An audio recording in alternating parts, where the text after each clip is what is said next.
The oil can. This principle very simply states that the oil can is mightier than the sword.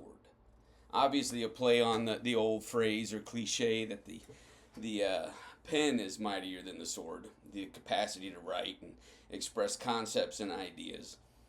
But the oil can is mightier than the sword means very simply that maintaining things is far better than attacking or destroying or building new things.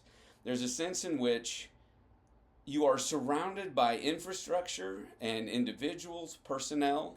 Your organization is built already to a certain degree, and in many ways, more important than conquering new territory, sword, is maintaining that which you have. And it doesn't just mean holding steady, but actually maintaining the systems, maintaining the relationships, maintaining the individuals. Proverbs says that you should pay careful attention to your flocks, for they will not last forever. So, in many ways, that ongoing, routine, daily, sometimes tedious aspects of leading an organization is far more important than conquering new territory. For instance, in the church world, it is much easier to maintain a relationship with a current parishioner than it is to bring somebody from the outside in, get them connected to Jesus Christ, get them to commit their lives to Him, get them to be baptized, to go through the membership process, to get involved in ministry, to make a disciple. In other words, it takes far more energy to make a disciple than it does to maintain a disciple and that connection. I'm not saying don't evangelize, that's stupid. But I'm saying that you can invest a small amount of energy at the daily maintenance with massive feedback. The return on investment on maintaining that which you have is a massive benefit. Whereas the return on investment in outreach and evangelism and trying to build new relationships, that is investment heavy, it's very intensive, and the payback is small. And I don't mean like it's unimportant. It certainly is necessary too. That's a different principle we'll get into later. Expanding territory is an important reality of growth. But you can lose a lot more by failing to maintain that which you have. Here's several reasons people don't do that. Number one, it's not exciting. It's just the simple truth. There's an excitement and an energy that comes from hope, which is not the same as trust.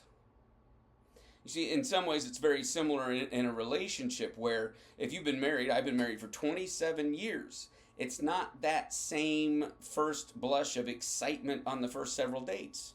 You have some nervous excitement, some energy, some hopeful expectations. You're not sure how this person's going to respond, so you're amped up. There's an excitement factor that's there. It's like it's game time. Well, and that's not the case in a marriage in its 27th year. You know how she's going to respond to just about everything. But here's what's different. You can absolutely trust her. And that relationship is unique in a marriage relationship, obviously, but in all relationships, it's that way. It doesn't stay at that newness, that excitement, that anticipation that is built upon an uncertainty. Because as you built that relationship over time, you have come to know and trust and believe in and lean upon them. And so I like to say that still waters run deep. There's a lot of excitement to the rapids, but still waters are the ones that run deep. And so there's a lack of excitement. You're not shooting the rapids, so to speak, in maintaining a relationship. But what is there is this incredible depth of memory and love and compassion that has been built over time. Don't lose it. You can destroy it rapidly, but it takes a long time to build. And so that daily grind on organizational concepts, communication in the systems, maintaining the hierarchy of conversation so that an individual, it doesn't get leapfrogged, all those sorts of maintenance issues that are necessary for the organization to continue to exist and to function and to work. Addressing things when they're small, making sure that you're checking in on the people that are under you and your peers hierarchically to make sure that there aren't sort of diminution of relationship over time just because you haven't been paying attention. Make sure that you are addressing those things. The oil can is mightier than the sword.